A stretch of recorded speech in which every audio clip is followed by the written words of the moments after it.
Welcome to the Untitled Wrestling Podcast. I am Jay, joined by Faye, and we are here for another retro review. Hi. How are you, Faye? I am emotionally traumatized. I am not I, recovered before you even ask. So, because it's at time of recording, Death Before Dishonor is on Friday. Hopefully, we'll be getting this out on the same day as Death Before Dishonor. We're going deep into Ring of Honor's archives. We watched Death Before Dishonor 6. Show happened August the 2nd, 2008 in the Hammerstein Ballroom in Manhattan. And I really want Ring of Honor to announce a show. Or AEW. Tony Khan's been fucking teasing it like they're going to do a show there. Doing ROH pay-per-view there because they used to do all the Death Before Dishonors there after after this one. For a long time they did anyway. So yeah, give me that. That'd be nice. Can I just say, when you sent me this, right? I looked at the card and I was like, oh look, all my favorite people are on it. So I hadn't seen the show prior to us watching it for this. Really? So it's a first for you as well? Yeah, like I would pretty much. Oh, I bet you loved this, didn't you? Like, oh, it was a fucking great show. This show was fantastic. It was amazing. So when I was watching ROH at the time, it was basically on the wrestling channel, which they wouldn't show it in any order. They just throw a random show on, or it was from like not tape trading. It was more DVDs, like just someone lending me a DVD with like, oh, check this show out. So it wasn't like now where we've got Honor Club, which I mean the Honor Club, sort yourselves out with the way this was fucking presented, by the way, because it wasn't a full.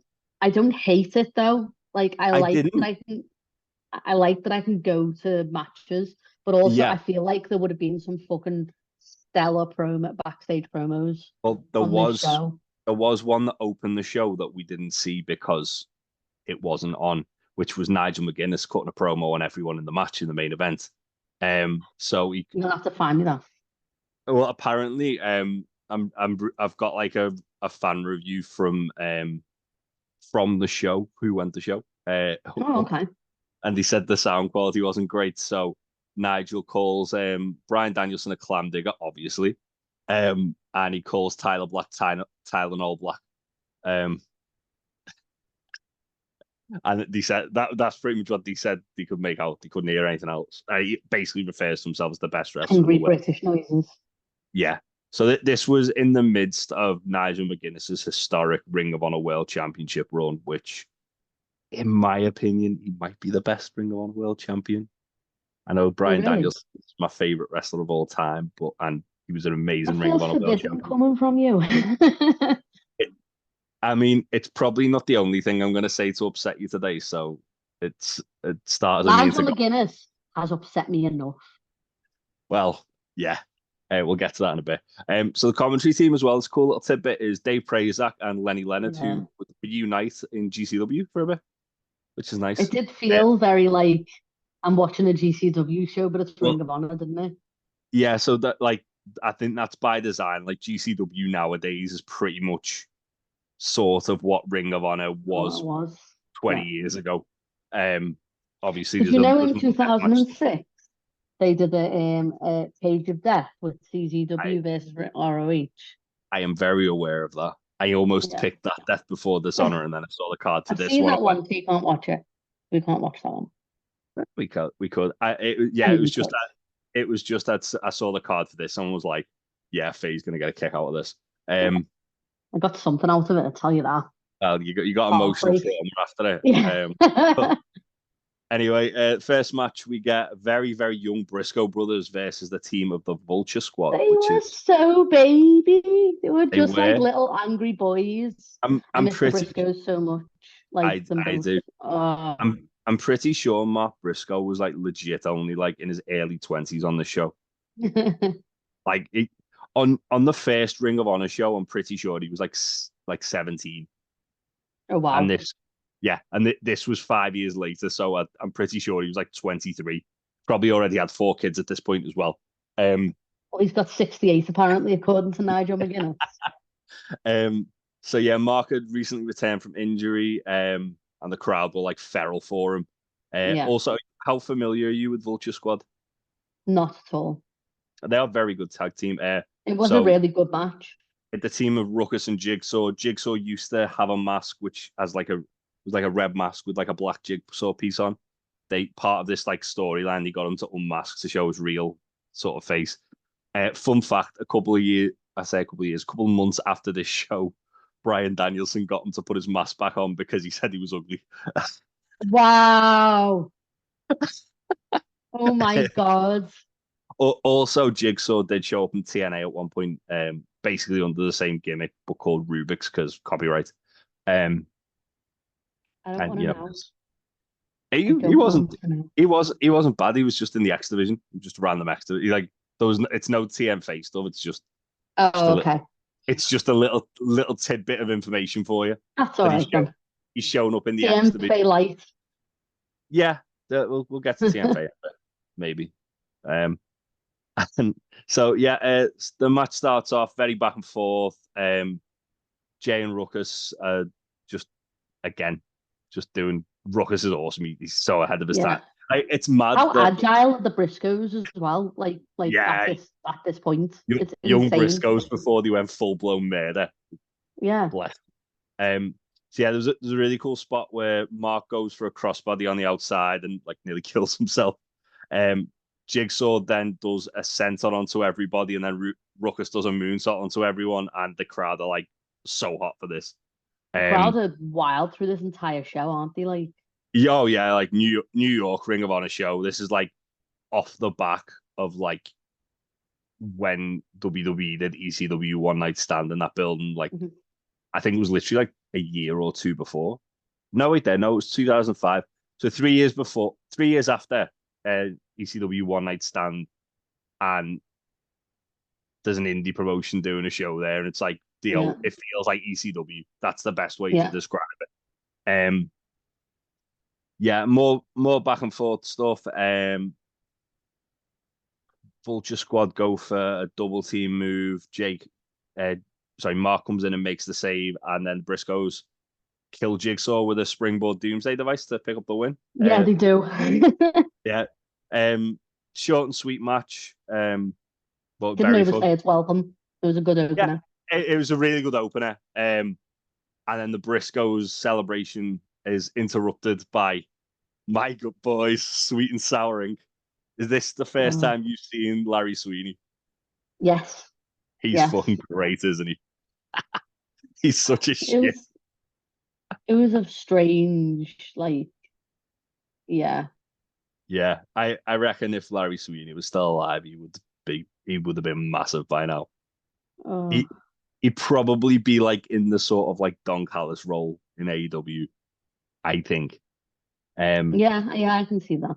yeah, he comes out, he tries to recruit the Briscoes to Sweet and Souring, and they're just kind of looking at him like, what the fuck? Yeah, And then a very, very young, very skinny Chris Hero, looking like CM beautiful Punk. hair. He has got beautiful hair. Oh, it's Um, fantastic, like Rapunzel. yeah, he basically says he wants revenge on Delirious for beating him at the last show. And yeah, Delirious comes out and has a fun little banger with Chris Yeah, it was Hero. really good. Um, yeah, Delirious starts off hot, eventually sweet and souring, kind of like they're sort of like running interference, aren't they? Just trying to distract Yeah, their Delirious. Um, and Chris Hero just murders him with fucking death by elbow. oh, it was, wasn't it? Like it was like uncomfortable towards the Yeah, end. yeah. So like Hero hits a few elbows. Delirious then goes for Shadows over Hell, which he like does like a sort of splash on like a kneeling opponent. Hero sidesteps and just fucking knocks his head off Yeah, with a rolled elbow.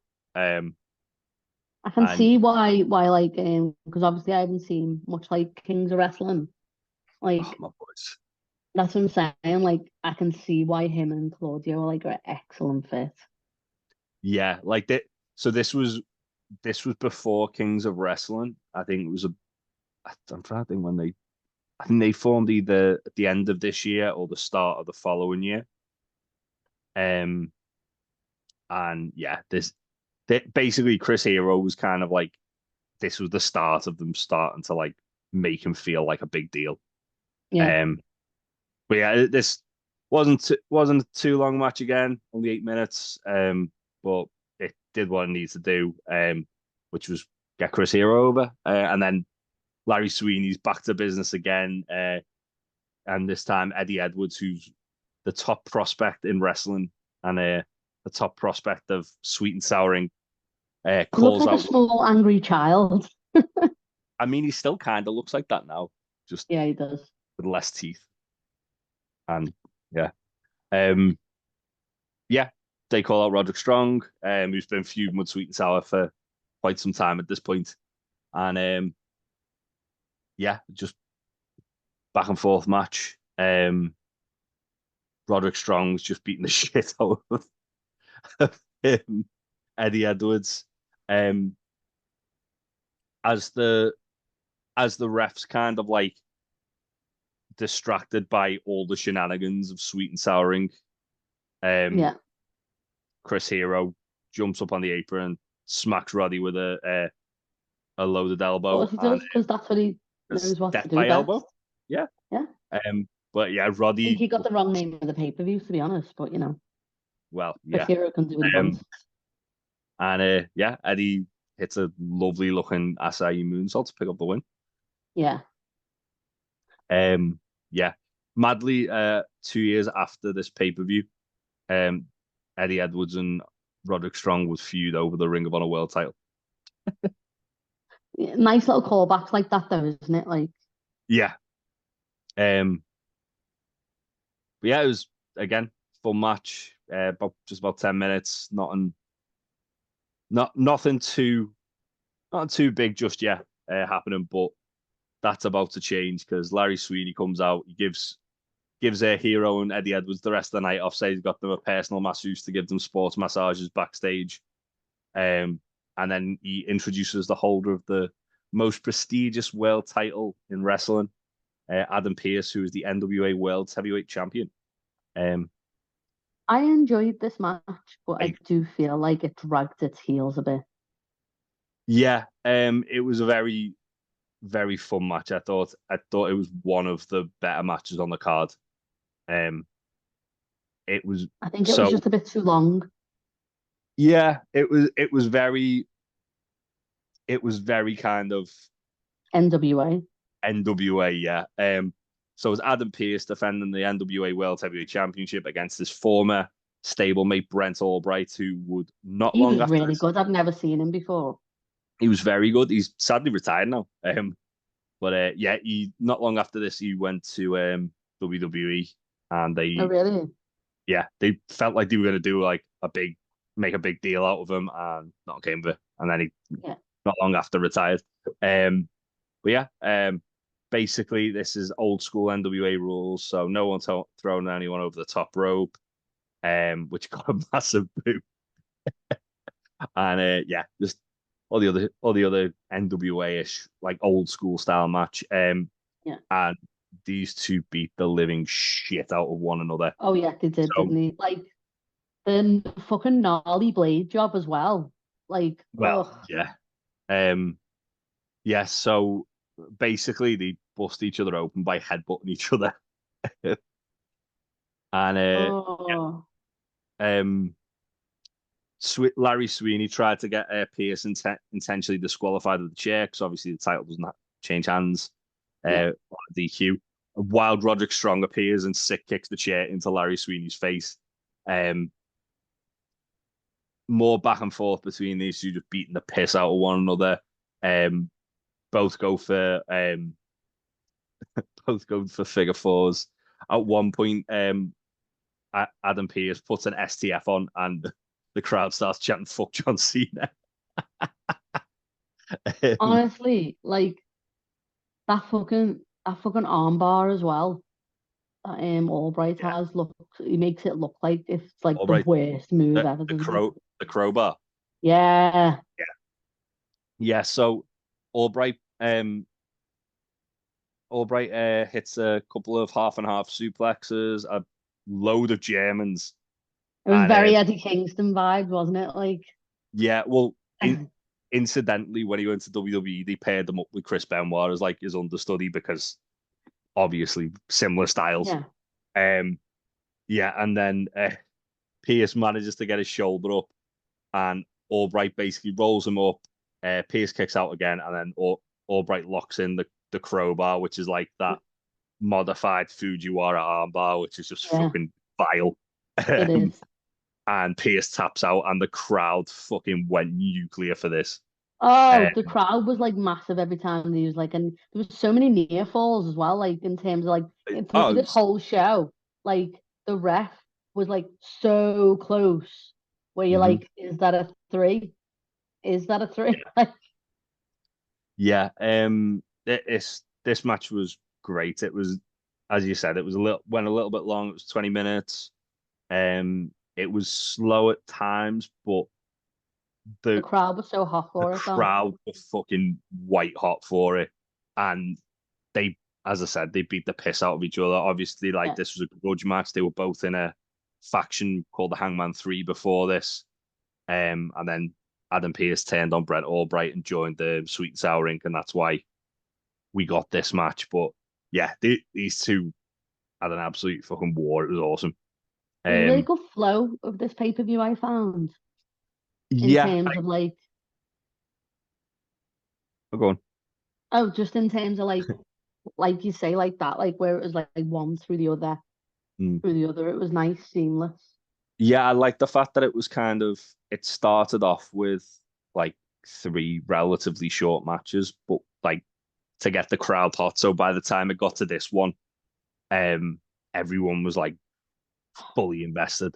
And then we got to the next one as well, which was again, it was like there was the stuff that was sort of just the undercard stuff where there wasn't really a great deal of story to it, and then everything else after from this point on was like it got layers, didn't it? Yeah, other than one match, everything else was like pretty much like a storyline match. But then the other one match was like a dream match, so it was like, okay, this is cool. So next up we had Austin Aries versus Jimmy Jacobs versus Necro Butcher, and it was a triple threat, but obviously Jimmy Jacobs and Necro Butcher are both part of the Age of the Fall. So Jimmy Jacobs, my beloved.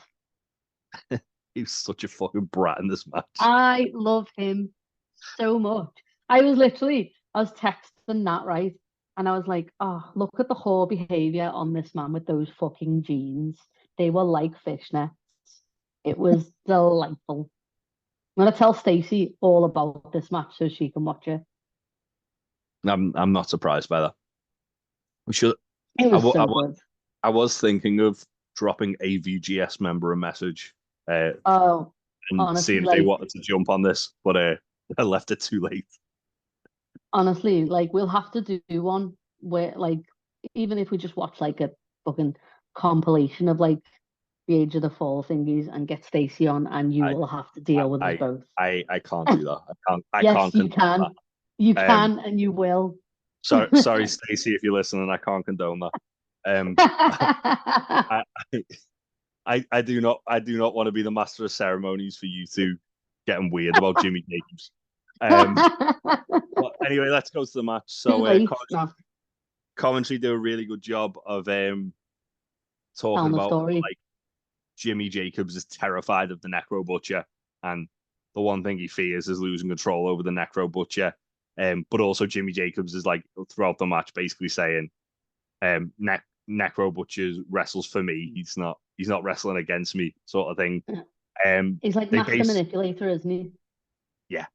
They basically beat the shit out of Austin Aries so hard that he thinks vaccination's a bad idea. And it gets to a point where Jimmy gets the microphone and he's basically saying to Necro to like take his eye out. Yeah, he's like he's telling Necro to rip Austin Aries' eye out.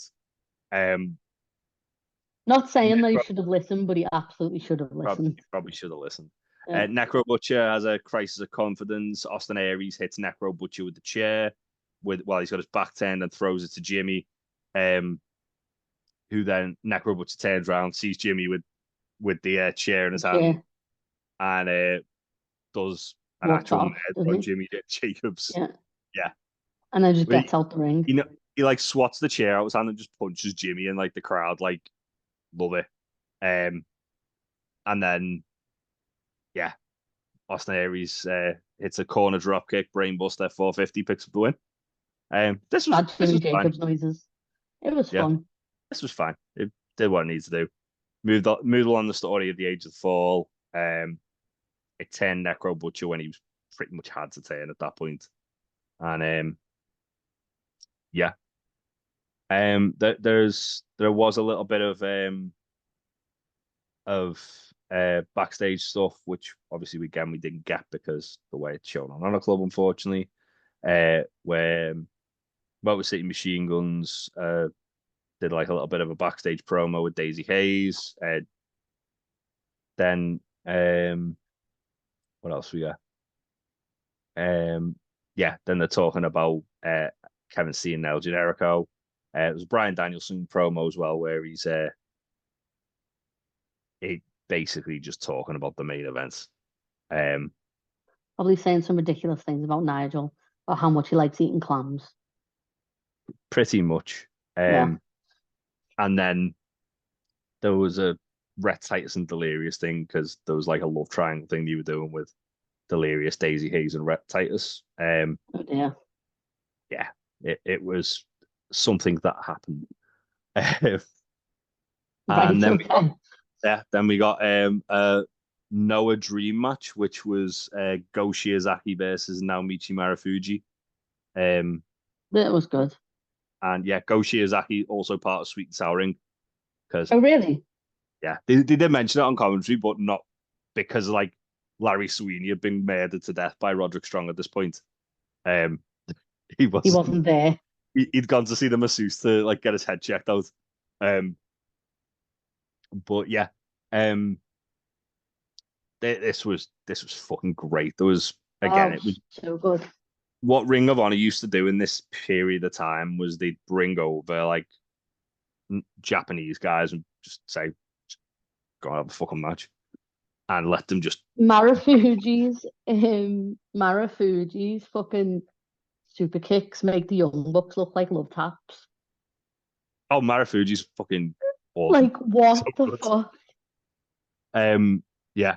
Fun fact: on my first indie show I went to, Go Shiozaki wrestled him. Oh really? Yeah, and he accidentally kicked a woman in the face in the front row. doing a face wash on Martin Stone and like booted this woman in the face. I like knocked the glasses off and he just picked them up, put them back on, and tapped her on the head. He then also chopped me after the match, which was like one of the worst things I've ever felt in my entire life. No. It was, as you probably heard, because those chops were stiff as fuck. Yeah. No, thank you. Go Shiozaki's fucking great. I love him. So's Marufuji. This was just a typical strong style match. It was so good though. Oh, it was awesome. Then there was some horrifying spots in this match. Like there was one where I nearly did a sick, which we'll get to in a minute. So yeah, it starts off with big strike exchanges. Marufuji going for kicks. Go just chopping the soul out of Marufuji. And then there was basically end up fighting to the outside. Marufuji hits a fucking brainbuster on the apron, and it was horrifying. Yeah, it was horrific. Yeah. I literally that was what I was nearly sick, but I was like, oh no. Yeah. And then Marufuji hits the Shiranui, which is basically the sliced bread number 2, off the apron as well, which was fucking awesome. A lot of brawling on the outside between these two, which was cool. And then obviously, as well, like when they were in the ring, they were just busting out like grotty moves on each other's necks. Yeah, they were like, it's okay. You're good with this, right?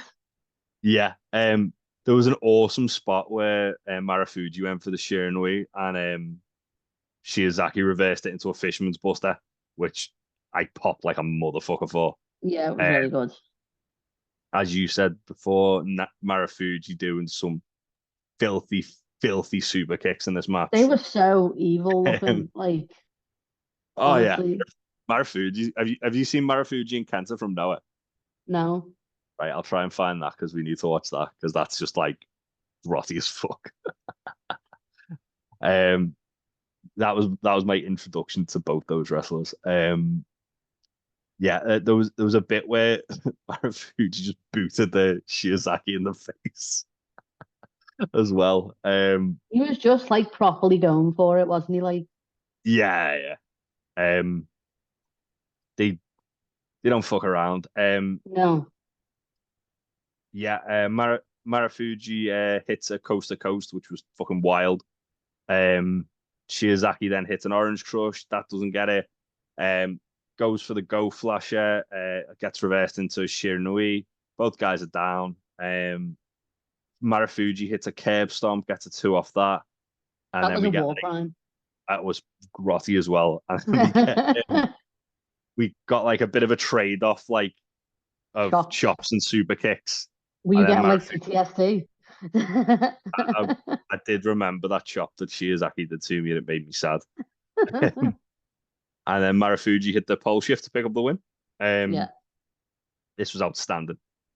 It was it's one of those things, you know, where like you're really excited for like, I think going to that, you'd have been really excited for the last 2 matches, and then this would have been like ended up being like the banger. You know what I mean?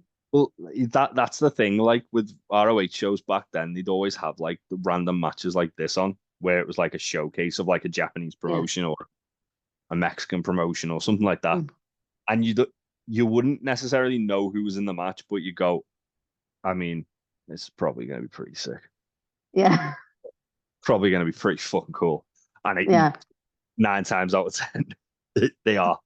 But yeah, this was excellent.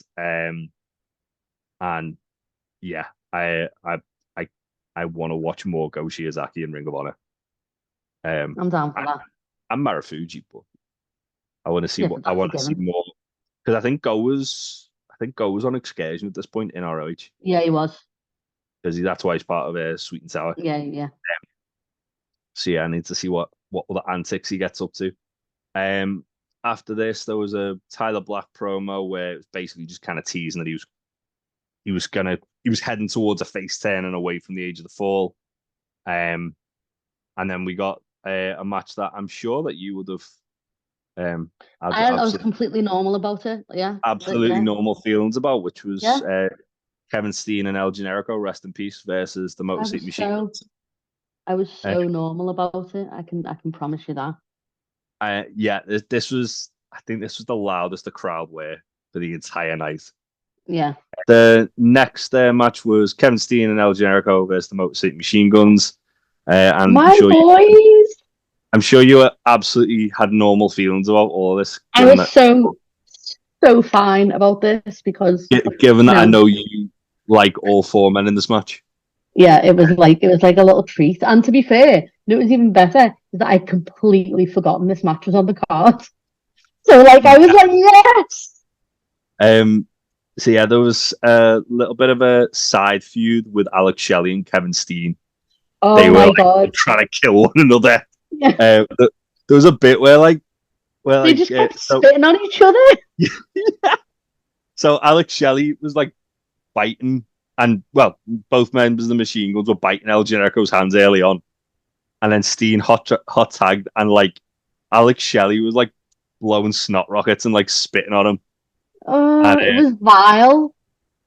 And then the crowd started the chant, which probably holds sentiment to your heart, which was "fuck TNA," because the Young Bucks, the Motor City Machine Guns, were in TNA as well. At that point. Young Bucks were as well, but they had a different name. You know what was awful as well? You know the bit where Steen, instead of kicking him in the face, just kicked the rope that Alex Shelley was straddling. Like that was so mean. He's such a petty man. Oh, he really is. I love Kevin Steen. He's such an angry, petty man. No, they really, really had it in for each other in this match. That was great. Yeah, and no one held back either. A lot of Motor City Machine Guns doing Motor City Machine Guns things. El Generico absolutely He was crying. so happy, he was just like him and Steen was such like a contrast because it was like, yeah, I know. It was just like Steen's like, I'm gonna murder everyone. And the thing is, when they break up, it's gonna be horrifying because Generico is like a puppy. Yeah, exactly. I love their matches they had when they broke up. Yeah, so there was a bit where Generico absolutely crimed the living shit out of Chris Sabin with a pair of Yakuza kicks. And then Chris Sabin gave him one straight back. Yeah. And yeah,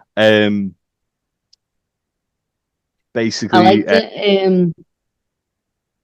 When oh my god, when Kevin Steen was like on the floor and fucking Generico like did was it the Rana that he did like onto his own teammate, onto Steen? Yeah.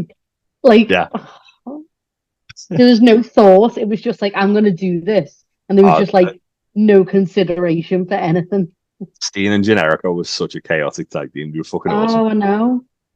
So some of the matches they had with the Briscoes as well. Well, I definitely need to go and revisit them because sad Ryan noises. I watched the ladder war that the Briscoes and Steen and Rico had with Ryan, and Ryan was so upset. Wasn't he like genuinely sick? And that was Steen and El Generico in the ladder war. Yeah. Because the finish spot was just absolutely horrifying. It might be the saddest spot I've ever seen in my entire life. Although the J Driller on Generico in the ladder war with the Briscoes upset Ryan just as much as well. Of course it did. Yeah. Yeah, so as you mentioned, Generico goes for the Brainbuster and gets super rounded onto Steen. But with City Machine Guns go for assisted slice bread on Generico, but Generico fights out of it. Steen hits a cannonball on Sabin, locks him in the sharpshooter, and then as Alex Shelley's trying to break it up, Generico finally manages to get the Brainbuster on a. Yeah, that was all. That was so upsetting. I love it when he does that. Oh, that made me very sad. Sabin taps out. Basically, the whole point of this match was to get Steen and Rico like ready for another shot at the ROH tag titles. Yeah. And against Stage of the Fall? I imagine it would be, yeah. I'm going to have to find that match. I can't remember, to be honest. It's been a while since... It might be the Briscoes in Age of the Fall, and then Steen and Rico and the Briscoes. I can't remember. I'll watch that match too. Watch Briscoes and Steen Erico on ROH Man Up in a ladder war. It's fucking insane. And yeah, basically. And the pay-per-view ended and nothing else happened. And Faye wasn't sad. There was a backstage bit with Steen and Generico backstage, and Steen yelling at Generico to become a killer so they can win the tag titles. Like shouting at a dog. Yeah, and like now El Generico is dead after looking after the orphans. Bet he's still alive. He's still looking after the orphans. It's fine. I died looking after the orphans. Kevin Steen said. And then Kevin we got. Steen said a lot of things. Because he's a good man. And then we get the main event, which is the Ring of Honor World Heavyweight Championship, a 4 corners elimination match. Nigel McGuinness who's the champion, versus Bryan Danielson versus Claudio Castagnoli versus Tyler Black. And yeah, this pretty good, wasn't it? Was it? I'm sad. I'm sad that on Honor Club we didn't get the entrance musics because. Oh, I know. Danielson come out to the final countdown. Nigel came out to fucking In the Bushes by Oasis. Tyler Black probably came out to some emo shit. Yeah, definitely. And I don't know what Claudio come out to at that point. Probably just like a song about how much he hates Eddie Kingston. Well, New York fucking hated Claudio, which makes me think that Eddie's either in the crowd or we've got some ardent Shakara fans. Absolutely. But yeah, this was insane. So basically, it's two men in the ring at one time, tagging to be like a legal man, and yeah, this pretty much was the whole. And it was pin by elimination, wasn't it? Like elimination by pin. It was elimination by pin or submission, yeah. Oh my god, the bits where every time someone had tagged Danielson, he'd look so offended, like so angry. Like, who the fuck do you think you are? Well, it started out, didn't it, with Danielson and Claudio just beating the shit out of each other. Nigel refused to get him. He looked delighted by this. Yeah, and then like Nigel and Tyler Black both like blind tag to come in, and basically it ends up breaking down where everyone's kind of like brawling all over the place. There's a bit where Danielson was it Claudio in the cattle mutilation, or was it Black? Oh, there was. I think it might have been Black because he did that spot with Claudio where it was Nigel, and then Claudio and Black ended up breaking it up. Thingy had that really nice thing though. Oh yeah, because it was like Claudio was like sort of helping Nigel, wasn't it? Yeah, like Claudio was kind of like leaning towards helping Nigel because Nigel was like, "We're both Europeans," sort of thing. The best bit though was where like Claudio would keep like where Danielson would keep bridging and Claudio would like try and like knee him down and Danielson was like supporting his weight on him.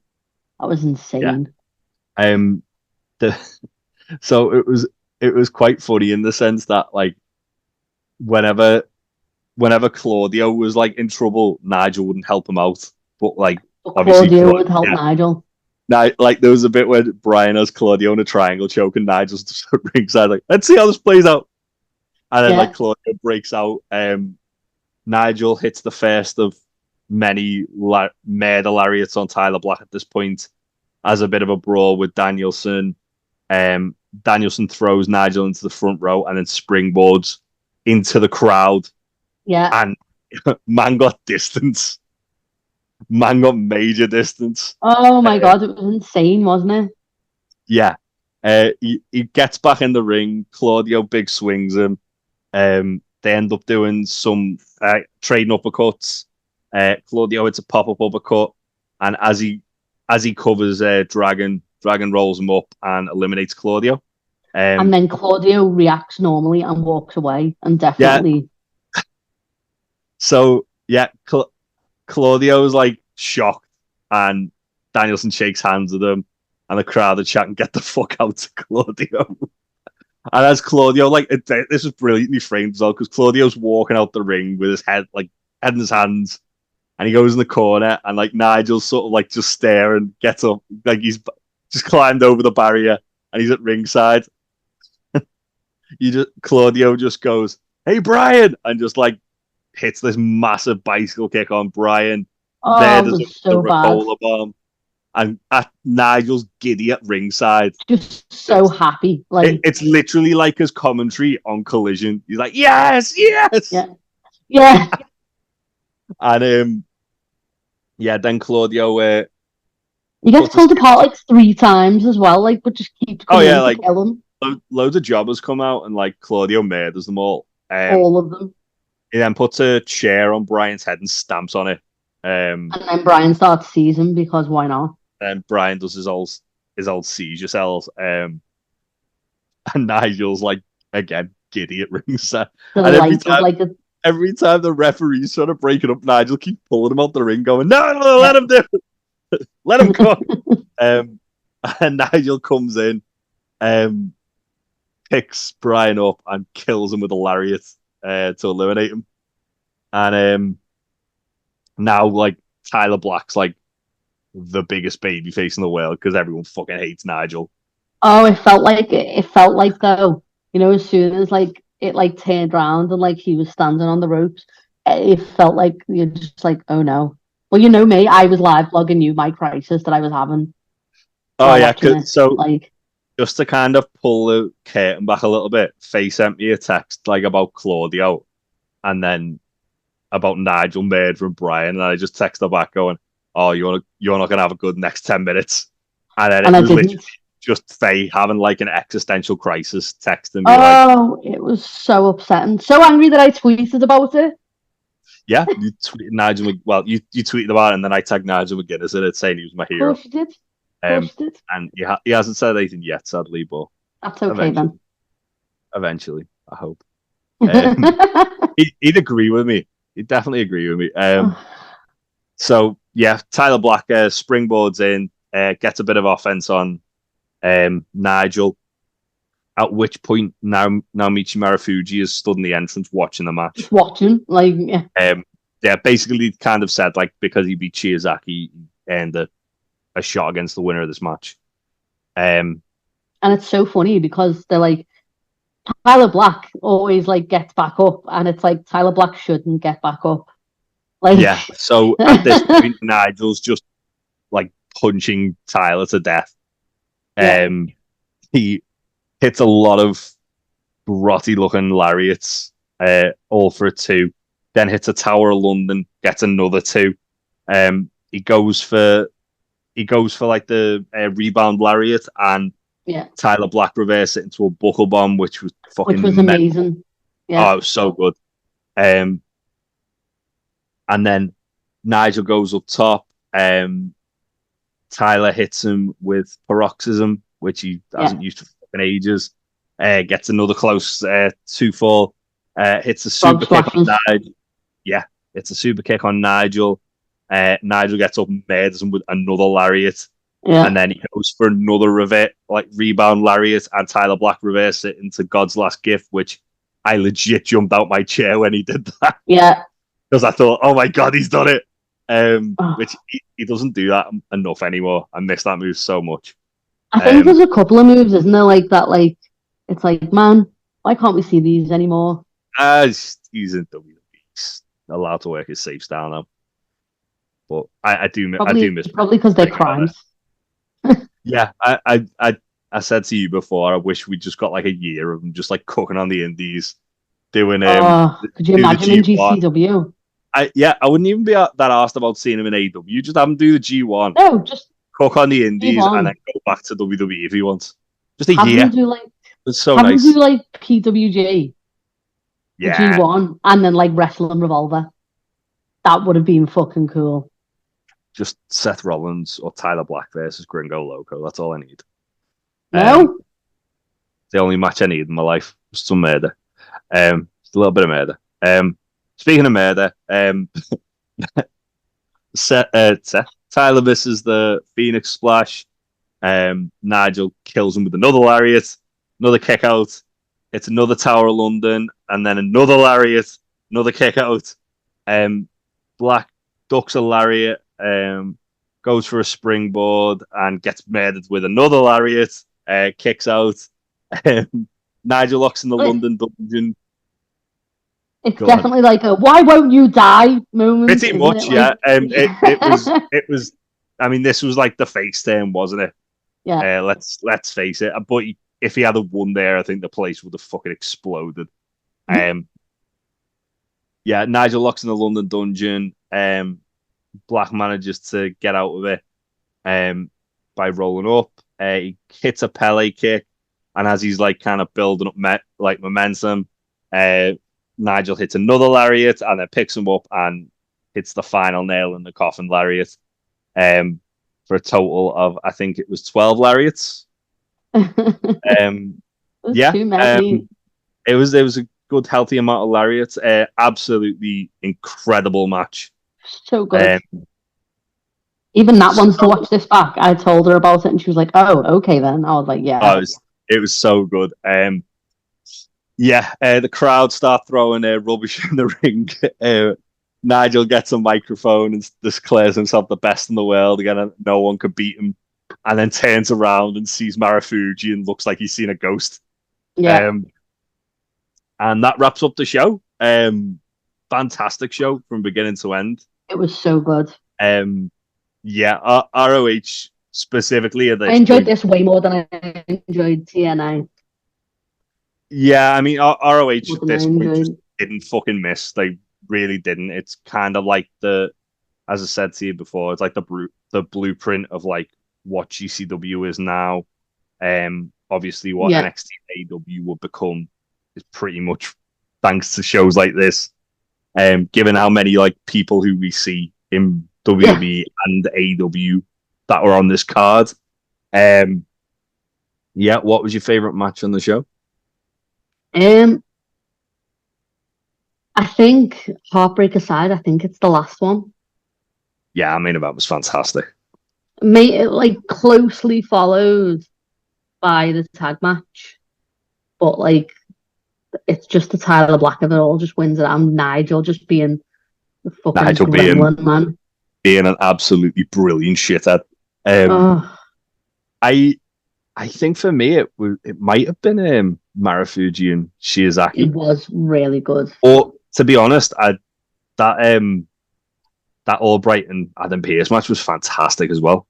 I think the crowd made that for me. I think again Yeah, for me it was a bit too long, but the the crowd definitely crowd like and them just beating the piss out of one another. But yeah, I mean, you'd be hard pressed to kind of find a bad match on the card. There was a few, as I say, that weren't it really was like consequential. lesser. It wasn't But bad. They were just lesser than the other ones.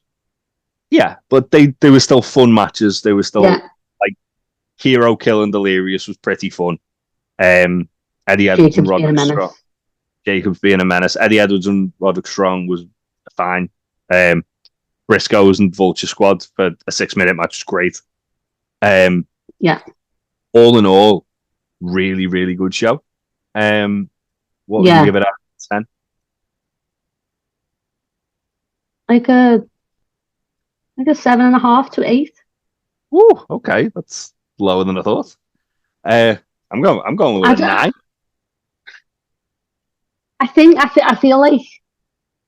feel like if I set my expectations too high now, like in terms of like Ring of Honor, like I'm gonna have to reevaluate my I my mean, whole scale as we go on. so just to kind of put it into perspective on Cage Match, this is one of the highest rated Ring of Honor shows Oh, is it? Then yeah, of I'd probably agree with of you on the like lot. So it did feel like it had all my favorites in it. Like it felt like a gift for me. So the average rating of this show on Cage Match is 9.38. Oh, fair, yeah, then definitely a 9. That's why I was like, well, I would have probably given it a 9 based on. I mean, to be honest, like this show, literally, you could have removed like um, pretty much everything before Pierce and Albright, and it would have been fine. Yeah, I think as well, you've got to And look at how good it is because we haven't seen any of the promos or the in-between stuff, and we're still like, yeah, it's a 9. yeah, we're just basing it on our judgment. It's just the matches. Yeah. Yeah, I thought it was excellent. I loved, as I say, I loved the Albright and Pierce match. I loved Marufuji and Shiozaki. Both It tag makes me want to matches. watch more pay-per-view, more ROH stuff now. Yeah, There's a lot that I haven't seen. Like I want to go through and like, yeah. That's literally the feeling I had as well after watching this. Was like, oh, I've got a real hankering to go back and watch some old ROH shows.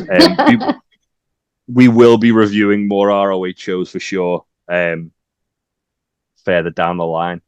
Let We'll us just know talk what about how good ROH pay-per-views are, though.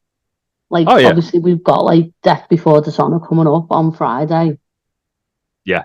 and like, Well, I was gonna say well, that's it. Like with like the new Ring of Honor, the weekly TV may not be great, but they always even like the card for Friday's show, they've announced I think it's 4 matches, haven't they?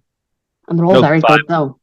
They've announced 5 matches, but they're all very fun matches. Like you've got Briscoe versus Roderick Strong. You've got Moriarty versus Utah. Carl Fletcher and someone as well for the TV. Oh no, he lost that, didn't he? He lost it to Atlantis, but I imagine Atlantis is probably going to wrestle somebody. Athena versus Aminata, Red Velvet versus Starks, Layla Hirsch versus Diamante in a Texas death match. That I'm so excited for that. Yeah, I am so. I saw this and then I couldn't find it to put on the Discord, and I was like, "Oh my god, this is gonna be so good." I love Diamante so much. Yeah, Diamante's great. So was Layla Hirsch. They haven't announced as time of recording, they haven't announced a tag titles match or a TV title match or that. Bang Bang Gang is still the trios. Are these still the trios? Could have Juice. Ooh. Yes, because that was only for the AW ones, because the ROH trios have the freebird rule. Right. Okay. Cool. I imagine they'll probably announce some more matches on Thursday. Yeah. The thing is, on the day. How many times have we had matches announced on the day? For like they do enjoy like ROH ones. I think they should just announce Gringo Loco versus the Beast Mortos, because I'd enjoy that. Yeah, that'll make me happy. But yeah, let us know what shows you want to check out, specifically Ring of Honor, but you can literally tell us anything. There is going to be, I've got 3 of these recorded now in the can, and this is going to be the first one released. So there is 2 more that are incoming. One TNA. I think the thing is as well, if you find ones where Tyler Black gets murdered, you get to send me into a crisis, like, as a bonus. There's quite a lot of them. Yeah, I know. Plenty of them to find. Need be. Me and Nigel McGuinness are going to have a grudge.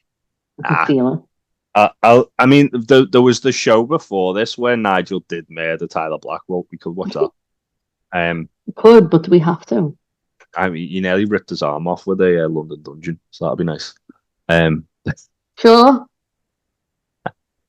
But yeah. Anyway, thanks for watching. Like, share, subscribe, all that lovely stuff. Follow us on all the socials, and yeah, we'll see you next time. Bye.